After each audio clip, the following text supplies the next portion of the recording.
So hello everyone, good evening. हाँ बिल्कुल इस साइड शिफ्ट हो जाइए आप। जियान आप इस साइड हो जाइए। मिस पिंटू आप इस साइड हो जाइए। मिस अनीता आप इस साइड हो जाइए।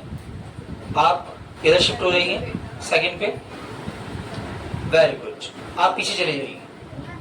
आप पीछे वाले सेट बेंच में सेट हो जाइए।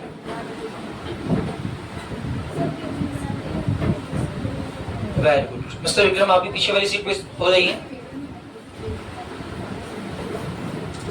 हाँ जस्ट इस साइड टच हो जाइए। आप इधर हो जाइए। Well done.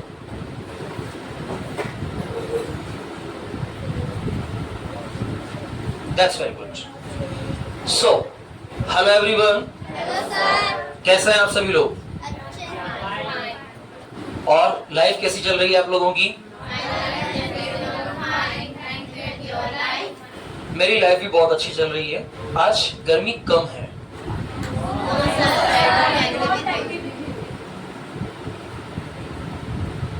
कल पता बैठे बैठे अचानक मैं कुछ सोच रहा था।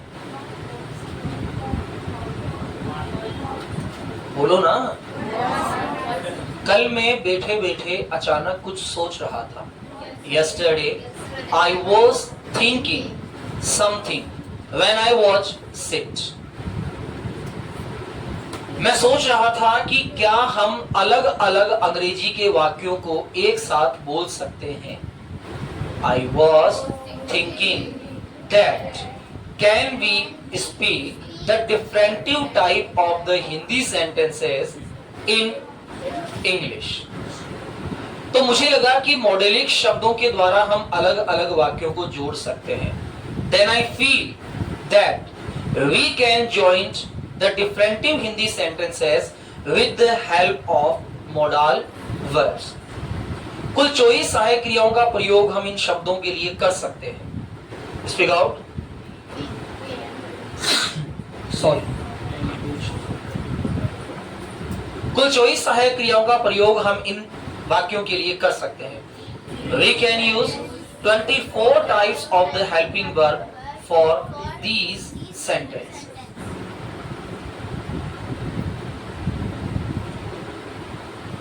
एक समय था। Once upon a time. जब मैं 10 साल का था। मैं स्कूल जाया करता था। उस समय मैं कक्षा 6 में था। That time I was in 6th class. Mister Sharma हमारे क्लास टीचर थे। Mister Sharma was our class teacher. वो हमें हिंदी पढ़ाते थे। He taught us, teaching, हम पास्ट की बात कर रहे हैं। वो हमें हिंदी पढ़ाते थे। He taught us English. मैं बहुत शैतान था। आप इंग्लिश में बोलेंगे तो आप इंग्लिश ही बोलेंगे ना। मैं हिंदी में बोल रहा हूँ इसलिए मैं हिंदी बोल रहा हूँ। आज ऐसा नहीं है क्या? ऐसा नहीं है। हम हिंदी को इंग्लिश में इंग्लिश नहीं बोलेंगे। हिंदी को हिंदी में क्या बोला जाएगा और हिंदी को इंग्लिश में क्या बोला जाएगा? देखो, हिंदी को इंग्लिश में भी हिंदी बोला जाएगा। कहीं तो मेरे बराबर साथ देने कि सर ने इंग्लिश बोला तो मैं भी इंग्लिश बोल दूं। वो एक बहुत दयालु व्यक्ति थे। एक बार उन्होंने मुझसे कहा कि तुम तुम्हारा होमवर्क नहीं करते हो। Once he said to me that you do not do your homework. अब मैंने यहाँ कहा do not do, तो पहला do helping verb है और दूसरा do main verb है, करना। तो उन्होंने मुझसे कहा कि तुम अपना होमवर्क नहीं करते हो। He said to me that you do not do your homework. मैंने कहा सर मेरे पास समय नहीं है। I said I have no time. मेरे टीचर ने मुझसे पूछा कि तुम दिन भर क्या करते हो? My teacher asked to me that what do you do whole day. मैंने उनको अपनी दिनचर्या बताई। I told him my routine of my life. मैंने कहा मैं सुबह 5 बजे उठता हूं। I said I wake up 5 AM। मैं रोजाना सुबह 7 बजे मंदिर जाता हूं। I go to temple daily morning 7 AM। सुबह 8 बजे से लेकर 9 बजे के बीच में मैं अपना पाठ याद करता हूं। I learn my lesson between 8 to 9 AM। सुबह 9 बजे मेरी मम्मी नाश्ता तैयार कर देती है। My mother prepared breakfast at 9 AM। लगभग 9:30 बजे मैं स्कूल आ जाता हूं। Almost 9:30 I come to school। अब एक बहुत बड़ी प्रॉब्लम है कि जब हम वाक्य बनाते हैं तो कई सारी चीजें वाक्य बनाने के दौरान हमें याद आती है। जैसे मैंने कहा 9:30। अब ये इसका सही तरीका थोड़ी 9:30 बोलना, ये तो हमने बोल दिया। मैंने कहा मेरे पापा 10:15 बजे ऑफिस जाते हैं। अब 10:15 ये क्या है? 10:15 क्या है? 10:45 क्या है? 11:15 क्या है? 11:30 क्या है? 12:15 क्या है? ऐसे टाइम के स्ट्रक्चर जिनमें किसी टाइम को अलग अलग कैटेगरी के अकॉर्डिंग डिवाइड किया गया है, तो ये हम पढ़ेंगे जब हम पढ़ेंगे टाइम के स्ट्रक्चर्स। क्वार्टर पास्ट क्या होता है, क्वार्टर देन क्या होता है, क्वार्टर बिफोर क्या होता है, क्वार्टर आफ्टर क्या होता है पास्ट क्या होता है, 9 पास्ट, 10 पास्ट, ये सब क्या होते हैं? ये समय देखना, जब घड़ी देखना सीखेंगे ना। अभी आपको टाइम देखना नहीं आता है? आता है टाइम देखना? हिंदी में आता होगा 9:15, 9:45, 9:11 है। और वो भी कई इंग्लिश मीडियम के बच्चे तो वो भी नहीं समझ पाते। एक दिन की बात थी, मैंने अपनी क्लास में कहा बेटा 9:45 हो गए, पीरियड का टाइम हो गया, लगवा दो। मुझे देखने लग गया। मैंने कहा क्या देख रहे हो बेटा? कहा सर आपने भी क्या बोला? मैंने कहा 9:45 हो गया। सर ये 9:45 क्या होता है? अब 9:45 का मतलब होता है 10:45। 10:45। अब 45 मतलब 11 बजने में 15 मिनट कम है। पास्ट कंडीशन में है अभी। जब 15 मिनट पूरे हो जाएंगे तब 11 बज जाएंगे। तो किस प्रकार हम 10, 15, 13, 45 इन समय को देखते हैं, ये सारी चीजें हम लोग लिखेंगे। तो मैंने कहा मैं 9:30 बजे स्कूल आ जाता हूं। फटाफट बनाइए यहां सेंटेंस का रिव्यू। बहुत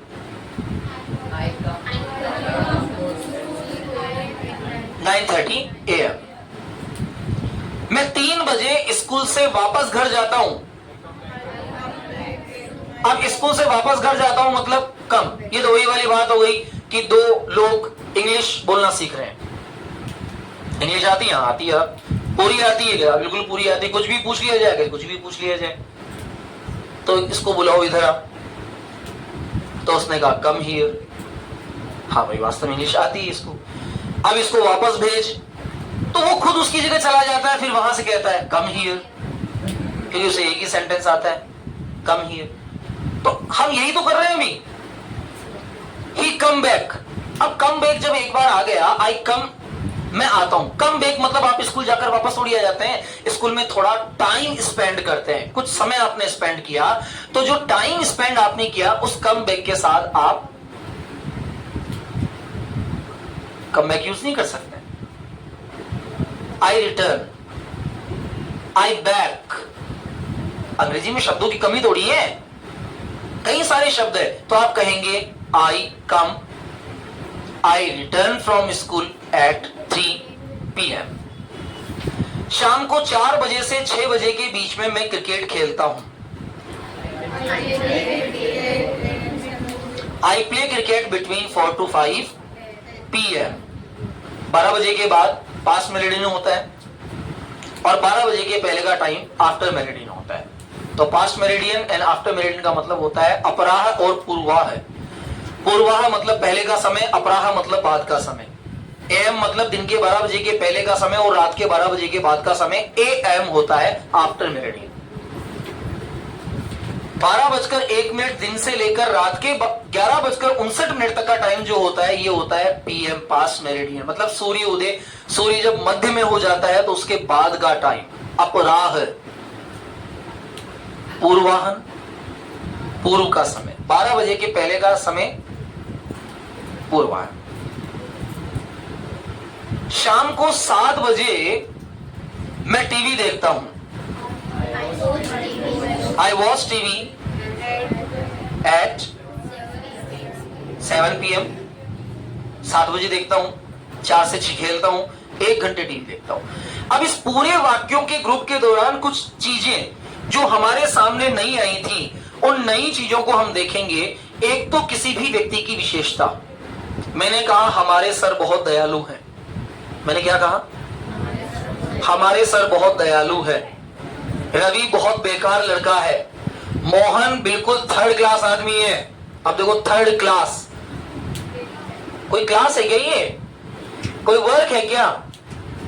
1st class, 2nd class, 3rd class. हम कितने सारे ऐसे शब्दों का प्रयोग करते हैं जिनका कोई अर्थ होता ही नहीं है.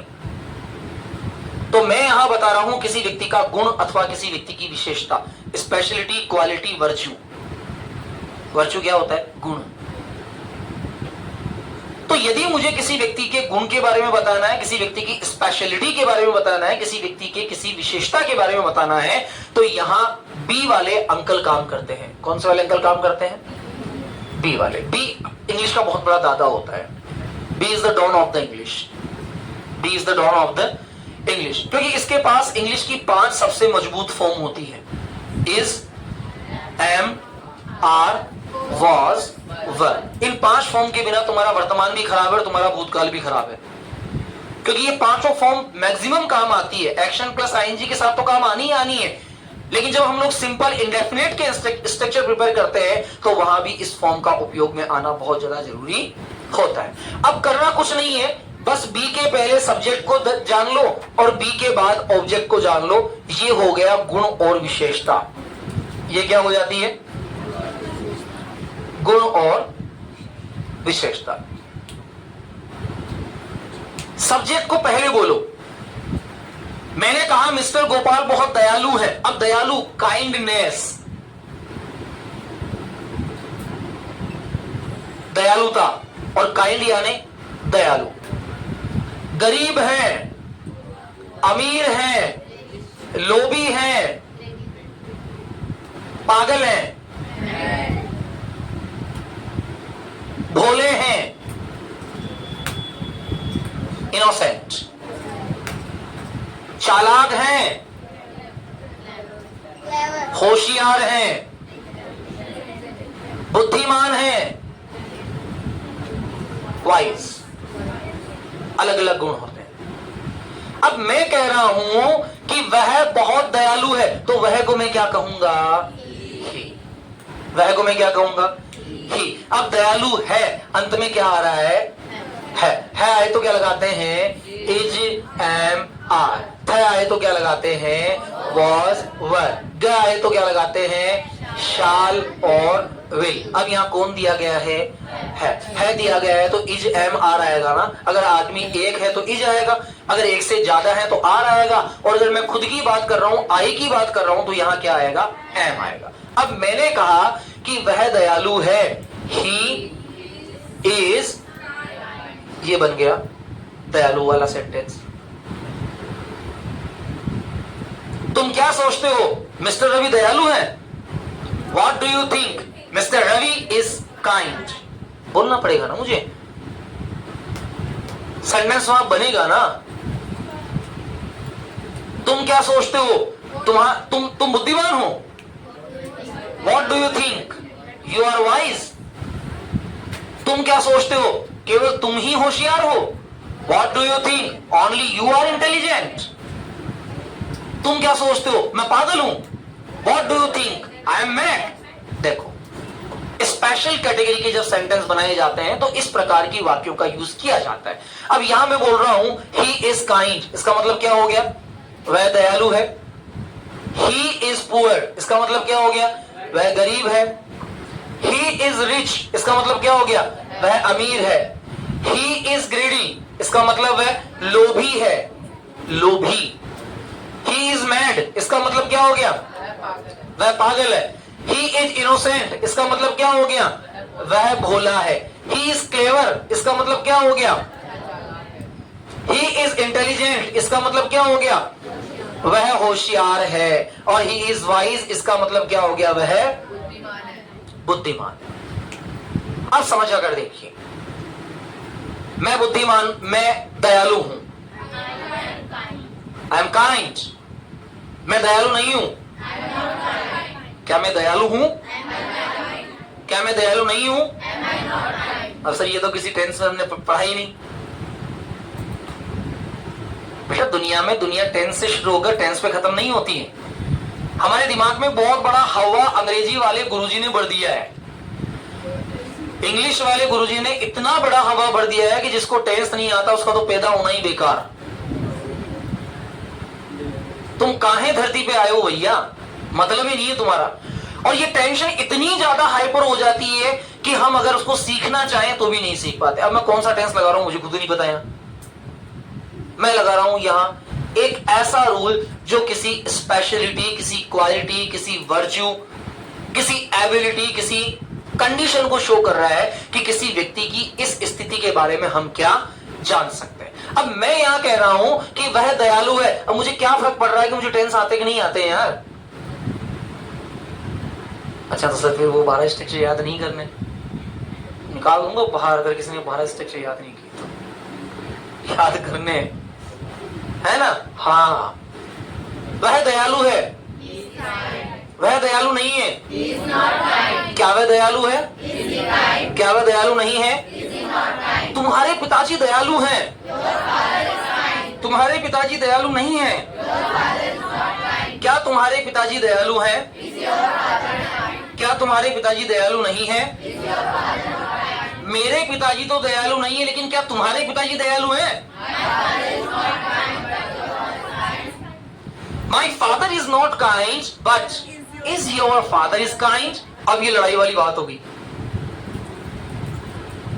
तो कामचोर है, you are work shy। चल मैं तो कामचोर हूं, तो कामचोर नहीं है ना। Okay, I am work shy। Are you not work shy? Are you not work shy? अब वर्क शाई क्या हो गया? ये भी गुण हो गया। वर्क शाई, कामचोर। हुआ कि नहीं हुआ? हुआ या नहीं हुआ? हम सब कामचोर ही तो हैं, और क्या है? बोल दो I do agree with you. देखो कितने समझदार, इतने भोले बच्चे कहां मिलते हैं आजकल। मैंने गूगल से डाउनलोड किए हैं, मिलते हैं इतने भोले बच्चे। जैसे ही मैंने कहा कि हम कामचोर हैं, बोलो I do agree with you, हम तैयार हो जाते हैं। Sir I do agree with you. होते नहीं होते? एक महाराज थे। कौन थे? कथा कह रहे थे, बहुत अच्छी कथा कहते थे। उनके बहुत सारे चेले थे, और जितने भी चेले थे सबके सब जब भी महाराज कथा कहते तो चेले बोलते सत्य वचन महाराज। चेलों को पता नहीं होता था। हाँ, गुरुजी ने कह दिया तो सब सत्य वचन ही है। यहां यूज करना जरूरी है। गुरुजी ने सोच लिया एक दिन अचानक कि चलो क्या पता चेले मेरी कहानी सुनते भी कि नहीं सुनते। चेले जो मैं उपदेश देता हूं, जो जीवन को अच्छा बनाने के लिए, जीवन को संस्कारवान बनाने के लिए जो मैसेज, जो संदेश मैं दे रहा हूं, वो सुनते कि नहीं सुनते।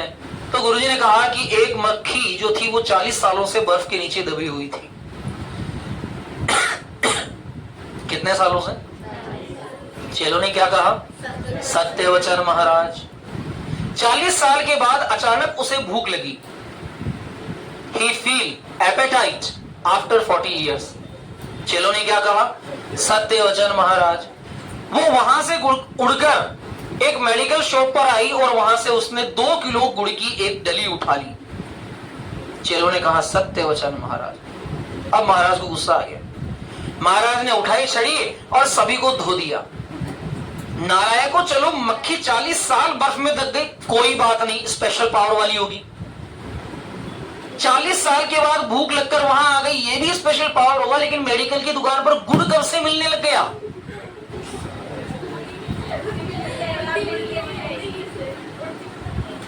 चलो उड़ गई, वो तो शक्तिमान की बहन थी। लेकिन वहां आई, इसका मतलब हम केवल इसको इमिटेटिंग कंडीशन में ले रहे हैं। मेरे द्वारा जो बात कही जा रही है, यदि आप बिना सोचे समझे उसका उत्तर दे रहे हैं, यू आर इमिटेटिंग। और इमिटेटिंग का मतलब होता है नकल करना। इमिटेटिंग का मतलब क्या होता है? नकल करना। पहले उस बात को सोचो। आवश्यक नहीं है कि अगर मैंने कहा कि तुम्हें I do agree with you बोलना है तो तुम्हें बोलना ही है। अगर आप मेरी बात से सहमत नहीं है तो आप कहेंगे no sir, I don't agree with you. How I can agree with you? How can I agree with you? मैं आपकी बात से कैसे सहमत हो सकता हूं? एक मक्खी 40 साल तक कैसे बर्फ के नीचे रह सकती है? How a fly can under the ice, और वो भी कितने साल? 40 ईयर्स। अब देखो, मैंने मक्खी की क्वालिटी बताई, मैंने कहा वो शक्तिमान की बहन होगी, तो ये क्या हो गई? उसकी क्वालिटी, वर्च्यू, गुण हो गया। तो जब हम किसी गुण के बारे में बताते हैं, जैसे मैंने कहा हो सकता है यार तुम्हारा भाई हो, it may be that he is your brother. देखो, ही इज योर ब्रदर। अब मैं तुम्हारा भाई बता रहा हूं तो ये भी क्या हो गया? स्पेशलिटी तो हुई ना। ये किसी चीज की स्पेशल क्वालिटी तो होगी ना। हो सकता है may be that he is your brother, हो सकता है ये कार तुम्हारी हो। It may be possible that the car is your. It may be possible that the car is your. हो सकता है ये तुम्हारा पेन हो। It may be that it's your pen. It's your pen. तो इट क्योंकि निर्जीव वस्तु है, वस्तु है, तो वस्तु के लिए मैंने यहां किसका प्रयोग किया? इट का। अब इतने दिन से, बहुत दिनों से हमारे पेट में दर्द हो रहा था ना, सर इट पढ़ाते नहीं हो, लिखते जरूर बताते नहीं हो, तो मैंने कहा इट्स नॉट माई पेन। अब मैं ये बता रहा हूं, मैं ये एबिलिटी दे रहा हूं कि यह पेन मेरा नहीं है। अब इसमें किसी टेंस की आवश्यकता नहीं है। मैं सीधा कहूंगा ये मेरा पेन नहीं है, इट्स नॉट माई पेन। ये मेरी किताब नहीं है, ये मेरा घर नहीं है, ये मेरा भाई नहीं है। अब इट क्यों लगा रहे हो? अब यहां ही आएगा ना, भाई तो लड़का है ना। बुत बना दोगे क्या भाई को? क्या लिखेंगे, क्या बोलेंगे आप?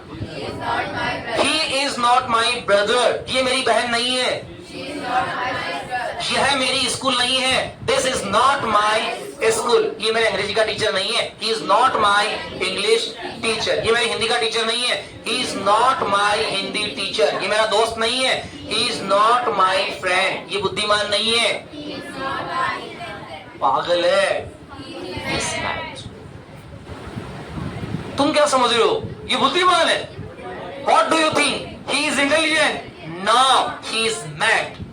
यहां से हमारी भाषा गति लेती है। यानी कि यहां हम जब किसी एबिलिटी के बारे में बताते हैं, जब किसी एबिलिटी को शो करते हैं, तो वहां हम subject speak out plus be plus object, subject plus be plus object. अब बी के साथ हमारे पास 5 फॉर्म है, इज, एम, आर, वॉज, वर।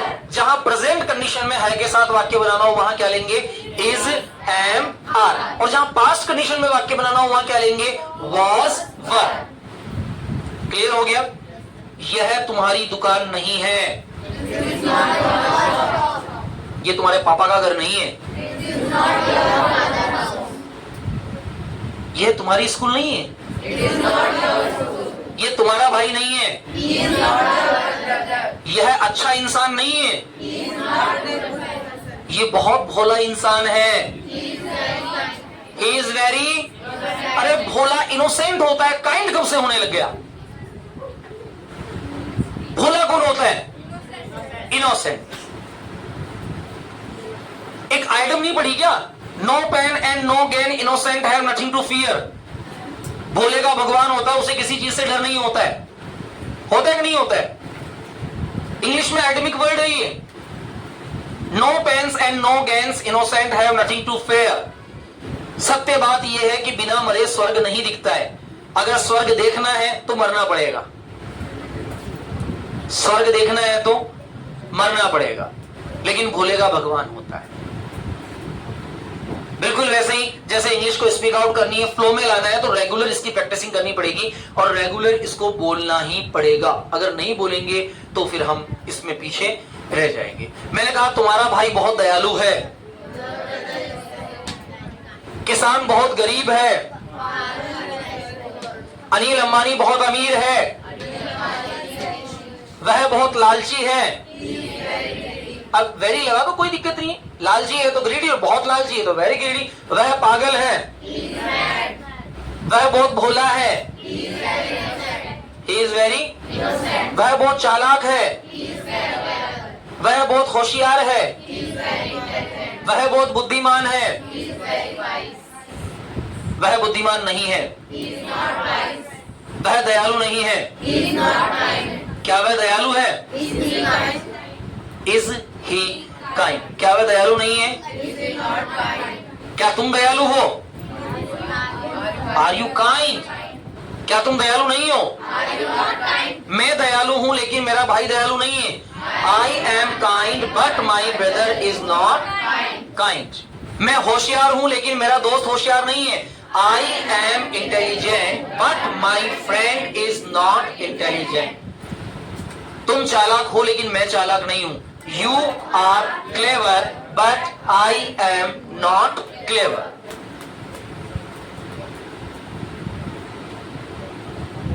तुम थके हुए हो लेकिन मैं थका हुआ नहीं हूं। You are tired but I am not tired. तुम मूर्ख हो, मैं मूर्ख नहीं हूं। क्या मैं मूर्ख हूं? क्या मैं बुद्धिमान हूं? क्या मैं होशियार हूं? क्या केवल तुम ही होशियार हो? Are you only intelligent? क्या केवल तुम ही दयालु हो? किसान भी दयालु है।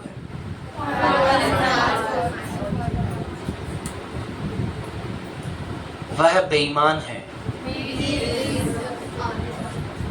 बेईमान, डिसऑनेस्ट, ईमानदार, ऑनेस्ट, HONEST, ऑनेस्ट यानी देखो नए नए गुण निकल के सामने आ रहे हैं। डिसऑनेस्ट, बेईमान, ऑनेस्ट, ईमानदार, डिसऑनेस्ट, बेईमान।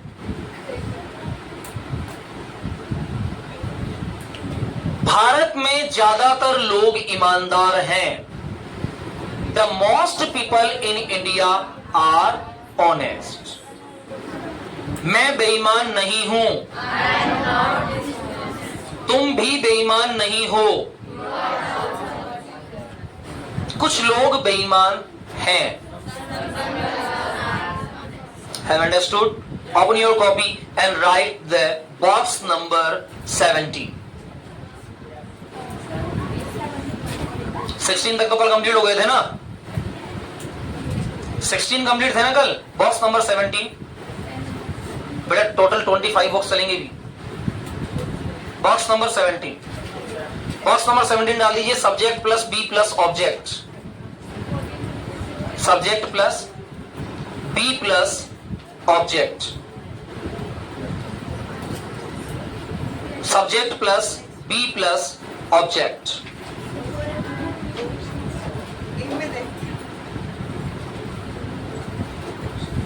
अब इसमें नहीं लिखवाया जाएगा कि इसका यूज कहां किया जाता है, क्यों किया जाता है। मैं भी तो देखूं। How wise are you? आप कितने बुद्धिमान हैं? लिखिए सेंटेंस नंबर फर्स्ट। वह लड़का बहुत गरीब है।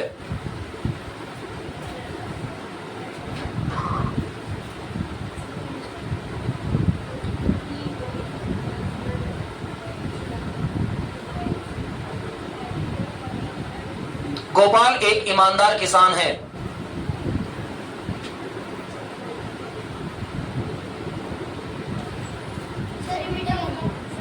गोपाल एक ईमानदार किसान है।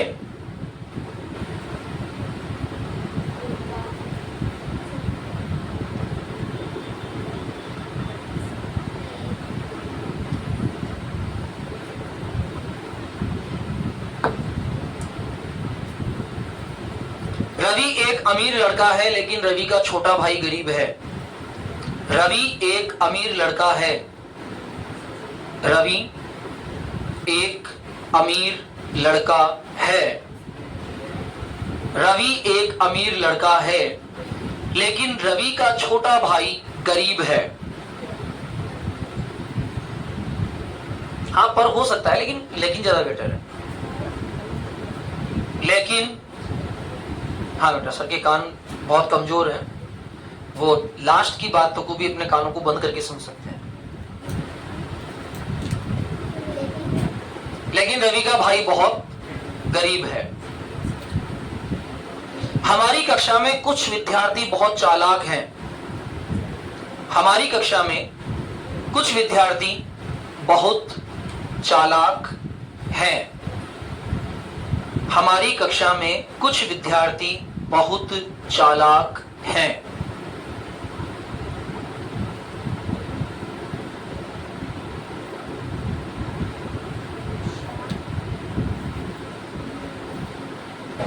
नेक्स्ट लिखिए, क्या तुम पागल हो? देखो कितनी बार सुना होगा आपने इस वाक्य को, आर यू मैड। बहुत सी बार सुना होगा, फिल्मों में देखा होगा are you mad, are you mad. लेकिन आर यू मैड बना कैसे, कभी नहीं सोचा। आर यू मैड बना सब्जेक्ट बी और ऑब्जेक्ट के इंट्रोगेटिव सेंस के साथ। जब किसी भी चीज की स्पेशलिटी बतानी हो तो उस स्पेशलिटी को बताते समय हम सब्जेक्ट, वर्ब जो बी के रूप में होती है और ऑब्जेक्ट, इन तीनों का कॉम्बिनेशन प्रिपेयर करते हैं। तो सब्जेक्ट बी प्लस ऑब्जेक्ट हो गया यू आर मैड। इसका इंट्रोगेटिव सेक्शन हो गया आर यू मैड। क्या तुम पागल हो, आर यू मैड। मेरा छोटा भाई बहुत भोला है। मेरा छोटा भाई बहुत भोला है। मेरा छोटा भाई बहुत भोला है। भोला मतलब इनोसेंट।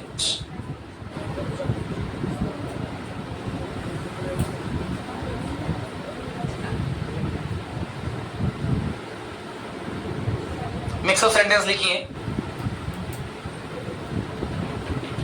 कल मैं अपने दोस्त निवान से मिला। कल मैं अपने दोस्त निवान से मिला।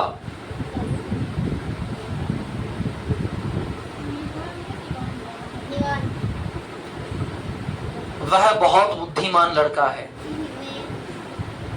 वह बहुत बुद्धिमान लड़का है।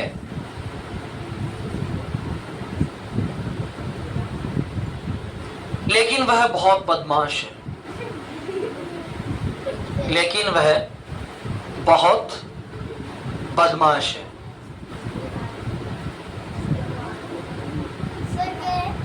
लेकिन वह बहुत बदमाश है। दो स्पेशलिटी। बुद्धिमान लड़का है। इंसान अगर बदमाश है तो नोटी होंगे, और जानवर अगर बदमाश है तो मिसचीवियस होंगे। ध्यान दीजिएगा, मिसचीवियस एनिमल्स के लिए, जैसे मैंने कहा मंकी, बंदर। अब बंदर नोटी नहीं होगा, बंदर मिसचीवियस होगा। इंसान नोटी होता है।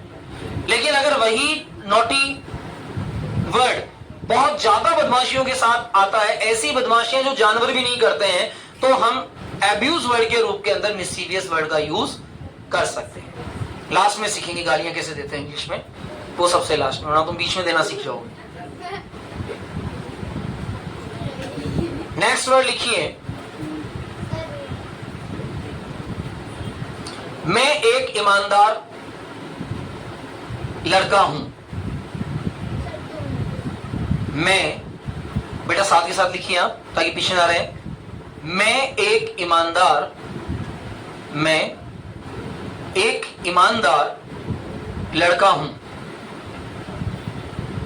लेकिन तुम ईमानदार नहीं हो।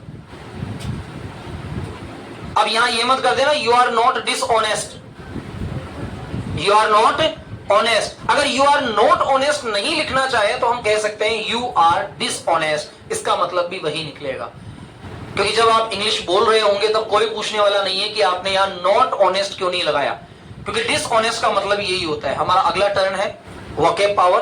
तो वोकैब पावर के अंदर हम लोग opposite words, synonym words, one words, ये सारे शब्द सीखेंगे, तो ये इजीनेस हमारे लिए हो जाएगी।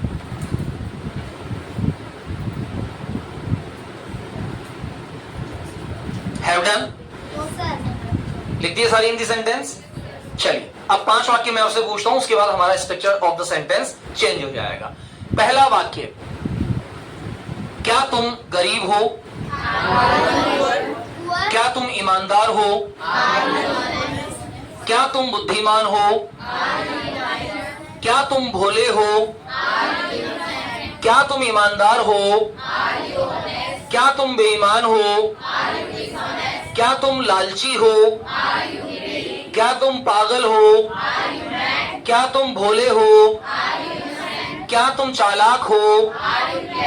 क्या तुम होशियार हो? क्या तुम अमीर हो? क्या तुम गरीब हो? क्या तुम दयालु हो? अब मैं प्रश्न पूछता हूं, आप आंसर देना, ठीक है? Are you kind?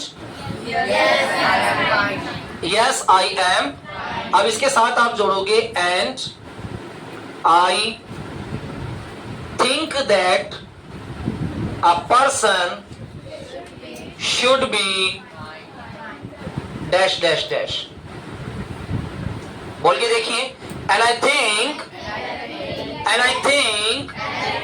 एंड नहीं होता भाई अंग्रेजी के अंदर डैट एंड ये नहीं होते। And I think a person should B, जो भी उसकी स्पेशलिटी है। अब मैं प्रश्न पूछता हूं, अब आंसर देने की कोशिश करना। Are you kind?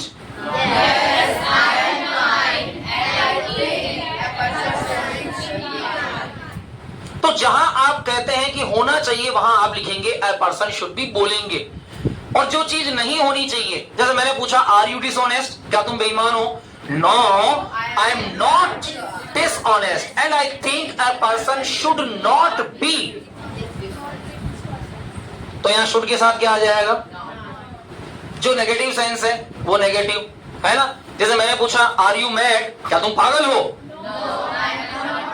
अब ये मत बोल देना no I am not mad but I think that a person should be mad. मैं तो नहीं हूं, लेकिन दुनिया मेरी भाड़ में जाओ, दुनिया मेरी तरफ से पागल हो तो मुझे क्या फर्क पड़ रहा है? Not able. Okay, I am asking to the word and you will able to speak the all the word in a chorus. एक साथ बोलना है, आराम से बोलना है, भागना नहीं है। Are you kind?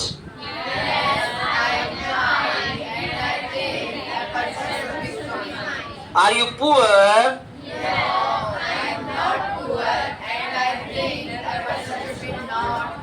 हमारी इच्छा है ना ये कोई गरीब ना रहे, है? थोड़ा झूठ बोल लो, क्या फर्क पड़ रहा है? नहीं रहे। मान लो मैं गरीब हूं तो मैं क्यों कहूंगी मैं गरीब हूं? नहीं कह सकता ना। अच्छा, गरीब किसी भी क्षेत्र में हो सकता है। आप क्या समझते हो केवल पैसों से, जिसके पास पैसे नहीं है वो गरीब हो सकता है? कोई तन का गरीब, कोई मन का गरीब, कोई धन का गरीब। अगर मेरे पास जेब में 1000 रुपए पड़े हैं, नहीं है भी, अगर पड़े हैं और मैं उस 1000 रुपए का प्रयोग अपने दोस्त की असहाय स्थिति में नहीं कर सकता, तो मैं कितना ही अमीर हूं बेटा, लेकिन मैं फिर भी गरीब हूं। कितना ही अमीर हो बोली, लेकिन मैं फिर भी गरीब हूं। तो ये मन का गरीब हो गया। तन का गरीब, किसी व्यक्ति को बहुत सारी बीमारियां हैं, अच्छा कोई बीमारी नहीं है लेकिन फिर भी वो कोई काम नहीं करता है, पड़ा रहता है निठल्ले की तरह, खाता पीता है। कोई कहता है कि तो ये काम कर ले, रहे यार तबीयत ठीक नहीं है, वो तन का गरीब हो गया। और धन का गरीब, जिसके पास वास्तविक रूप से धन नहीं है और फिर वो किसी चीज में अपने आप को असहाय मानता है, तो वो हो गया धन का गरीब। तो मैंने आपसे पूछा आर यू पुअर, तो हम कहेंगे नहीं, हम ना तन से ना मन से ना धन से, जितना है उसमें संतोष करने वाले हैं। कंटेंटमेंट हमारे पास है। कंटेंटमेंट का मतलब क्या हो गया? संतोष। कंटेंटमेंट का मतलब क्या हो गया? संतोष। अब यहां देखो कि आर यू पुअर, क्या तुम गरीब हो? No, I am not poor and I think a person should not poor. Are you rich? Yes, I am rich and I think a person should be rich. A person should be rich. गरीबी हर वो चीज दिखा देती है जो तुमने नहीं देखी, और अमीरी हर उस दुख को भुला देती है जो तुमने देखा है। A person should be rich। देखो मुझे कहना पड़ा यहाँ, एक व्यक्ति को भी अमीर तो होना चाहिए। इतना तो अमीर हो कम से कम कि सुबह की चाय वो ताज होटल में पी सके और दिन की चाय वो दुबई में पी सके। मरवाओगे क्या सर? ये क्या क्या कहते हो सर आप? सुबह की चाय ताज में पिएगा, दिन की चाय दुबई में पिएगा। हाँ, शाम की चाय वो थाईलैंड पी सकता है, कोई इश्यू नहीं है। रिचनेस अपनी जगह। क्या इसको हम अमीरी कहेंगे? मन का अमीर होना। मेरे पास अगर 100 रुपए भी है तो मैं उस 100 रुपए का सदुपयोग करूं और किसी के लिए उपयोग करूं, चाहे अपने लिए, चाहे अपने परिवार के लिए, चाहे अपने दोस्तों के लिए, चाहे अपने समाज के लिए, चाहे अपने देश के लिए। ये अमीरी है। एक आइडम था ना, एक वर्ड था, यदि तुम गरीब बनकर पैदा होते हो तो इसमें तुम्हारी गलती नहीं है। यदि तुम गरीब बनकर पैदा होते हो तो इसमें तुम्हारी गलती नहीं है, लेकिन अगर तुम गरीब मर जाते हो तो ये सबसे बड़ी गलती है तुम्हारी। आप गरीब पैदा होते हो कोई इश्यू नहीं है, आप पूरी लाइफ अच्छा काम कर सकते हो, अच्छी रिचनेस अर्न कर सकते हो, लेकिन गरीब मर रहे हो तो फिर इसके अंदर दोष तुम्हारा ही है, क्योंकि हमारा भाग्य, हमारा कर्म हमें लिखना पड़ता है। हमारी जो डेस्टिनी है ना, वो डेस्टिनी कोई लिखकर नहीं देता है। हम जैसा कार्य करते जाएंगे हमारी डेस्टिनी वैसी ही बनती जाएगी। तो मैंने आपसे पूछा कि क्या तुम अमीर हो? Are you rich? And I think a person should be rich. क्या तुम लालची हो? No, I am not greedy. And I think a person should not be greedy. लालच सब में होता है। घर में 2 भाई हैं, दोनों भाइयों के लिए पापा अच्छी सी आइसक्रीम लेकर आए, आपने अपनी आइसक्रीम पहले खत्म कर ली, अब आप छोटे भाई को देख रहे हो, खा लेगा तो इतनी, देख पिघल रही है, देख नीचे गिरने वाली है। होता है कि नहीं होता है? होता है ना? होता है ना? हाँ, ऐसा होता है। अरे होता है ना? तो I do agree with you कहने में शर्म क्यों आ रही है? Yes, I do agree with you. तो हम लालची है ना? No, I am not greedy and I think a person should not be greedy. Are you mad? No, I am not mad. And I think a person should not mad. Are you innocent? Yes, I am innocent and I think a person should be innocent. जब भी किसी से कोई चीज लेनी होती है हम इनोसेंट बन जाते हैं, है ना? किसी से उधार लेना हो, भाई साहब हालत खराब हो गई। पापा से पैसे लेने हो, पापा कई प्रकार की चीजें, कई प्रकार के वर्ड्स पापा को कह दिए जाते हैं। पापा सिर में दर्द हो रहा है, थोड़ा दबा दो। पापा आप इस शर्ट में बहुत अच्छे लग रहे हो। पापा सब समझते हैं बेटा, वो पिता है हमारे। क्या चाहिए? कुछ नहीं, वो शाम को स्कूल ट्यूर लेकर जा रही है एक। मैंने तो मना कर दिया था, मैंने तो मना ही कर दिया था, मैंने कह दिया था कि मैं नहीं जाऊंगा, लेकिन सर ने कहा तुम्हारे पापा इतने अच्छे हैं ना कि वो तुम्हें मना ही नहीं करेंगे। पापा मैं जाऊं? अब पापा ना यस करने की ना मना करने की, क्योंकि तुमने पहले ही बता दी your father is very good. Subject भी ऑब्जेक्ट लगा दिया ना, your father is very good. अब अगर वो मना कर दे तो ये वाला वाक्य खराब हो जाए, तो पापा कहेंगे चल ठीक है चला जा, बदमाशी मत करना हुआ। तो आप वहां क्या हो जाते हैं? इनोसेंट। इनोसेंट मतलब भोला हो जाना, भोलापन दिखाना, ऐसा दिखाना जैसे मुझे तो कुछ पता ही नहीं है, मुझे कुछ भी पता नहीं है। बिल्कुल वैसी ही बात जब घर के अंदर कोई कांच का बर्तन टूट जाता है तो सबसे पहले तुम ही खड़े होते हो, किसने तोड़ा किसने तोड़ा, अरे मम्मी किसने तोड़ा, क्या हुआ? लेकिन वास्तविकता क्या है? उसके पीछे जो दिमाग है वो किसका है? तुम्हारा। तो ऐसा दिमाग जो किसी व्यक्ति के प्रति इनोसेंट कंडीशन को पैदा कर देता है वो होता है भोलापन। तो मैंने आपसे पूछा आर यू इनोसेंट? क्या आप इनोसेंट हैं? तो आपने कहा यस। Why not sure? अच्छा, पाप नहीं लगता बीच में कोई शब्द जोड़ने में? इंग्लिश के अंदर अगर कोई शब्द हमें अच्छा लग रहा है, जैसे मुझे अच्छा लग रहा है यस, व्हाई नॉट श्योर। अब ये व्हाई नॉट श्योर क्यों नहीं हो सकता भाई? अगर मैं यहां चाहूं तो क्यों नहीं हो सकता? अगर ऐड कर दूं तो कोई पाप तो नहीं लगेगा ना? ऐसा तो नहीं ना कि तुम्हारे लिए स्वर्ग के दरवाजे बंद हो जाएंगे जब 100 वर्ष पूरे होंगे, 100 साल बाद, कि नहीं तुमने उस दिन अंग्रेजी की क्लास में वो आजाद जी सर पढ़ाते थे, आदि डडे वाला था, पागल आदमी पढ़ाता था, और तुम नारायण को उस समय तुमने बोल दिया था व्हाई नॉट श्योर। अब व्हाई नॉट श्योर बोल दिया, इसका मतलब क्या हो गया? दरवाजे बंद हो गए, किस्मत ही खराब हो गई। तो बोला करो ना, फिर क्यों नहीं बोलते हो? जो जो शब्द तुम्हारे मन में आ रहे हैं उन शब्दों को बोलो ना। तो मैंने तुमसे कहा कि आर यू इनोसेंट? क्या आप इनोसेंट हैं?